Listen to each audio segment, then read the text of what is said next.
5 মাসে প্রতি মাসে 313 জন খুন, মালদায় মদের থেকে শুটআউটে মৃত্যু আরো এক। এই সব দেখাবো। নমস্কার, আমি অয়ন, নিউজ 18 বাংলায় ঠিক দুপুর 2:30-টে চলে এসেছি। প্রথমেই দেখাবো দুয়ারে সরকারে পিস্তল। তারকেশ্বরে দেখুন ছবিটা, দুয়ারে সরকারে একেবারে পিস্তল উঁচিয়ে শাসানি। কে ইনি উপপ্রধানের দেহরক্ষী। এমন ঝামেলা হয়েছে ওখানে তৃণমূলের দুয়ারে সরকারে গোষ্ঠী সংঘর্ষ এমন হয়েছে, সেই গোষ্ঠী সংঘর্ষে লাঠালাঠি, তারপরেই পিস্তল উঁচিয়ে শাসানি এই দেহরক্ষী। দেখুন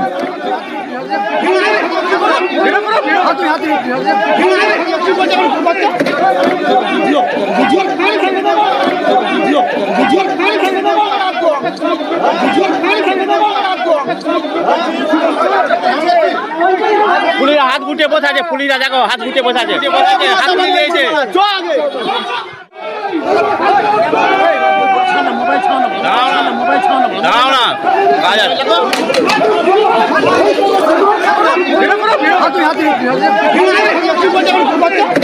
এই পরিস্থিতি হলো কেন, কিভাবে এই উত্তপ্ত হলো পরিস্থিতি?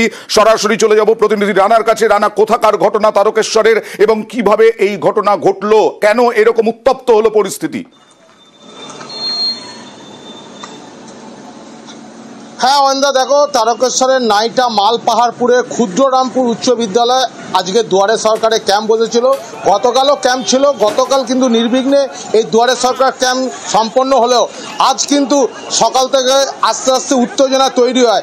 তৃণমূলের দুই গোষ্ঠী কারা সাধারণ মানুষ উপভোক্তাদের পরিষেবা দেবে সেই নিয়ে কিন্তু প্রথমে বিবাদ, তারপরে তুমুল অশান্তি, ধস্তাধস্তি, মারামারি, যার ফলে একজন দেহরক্ষী যে হচ্ছে শেখ মনিরুল ইসলাম, নাইটা মাল হচ্ছে পাহাড়পুর গ্রাম পঞ্চায়েতের উপপ্রধান, তার সরকারি দেহরক্ষী, সে তৎক্ষণাৎ তার মানে উপপ্রধানকে বাঁচানোর জন্য সে কিন্তু তার সার্ভিস রিভলভার চেম্বারটা কিন্তু সে সঙ্গে সঙ্গে রিভলভারটা সে উঁচিয়ে। আমি আসবো স্থানীয় বাসিন্দারা কি বলছেন একবার দেখাবো।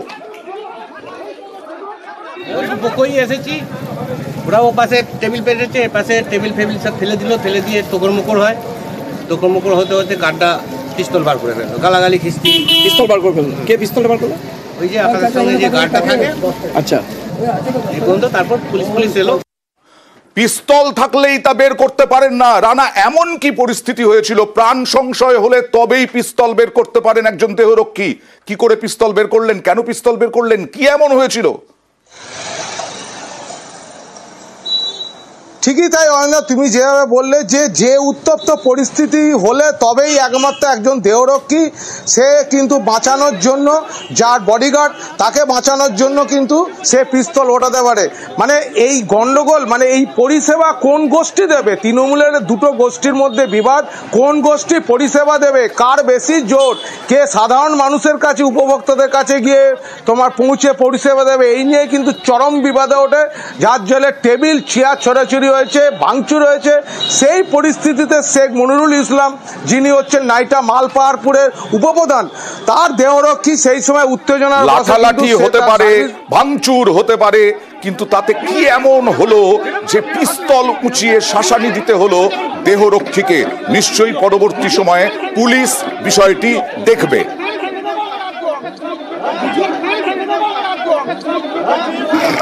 পলিটিক্যাল কোনো রকম সেরকম কিছু না, নিজেদের মধ্যে স্যার আর্মস ছিল তো তাদের কাছে? না, আর্মস একজন সিকিউরিটি একজন পার্সন আছে, তারপর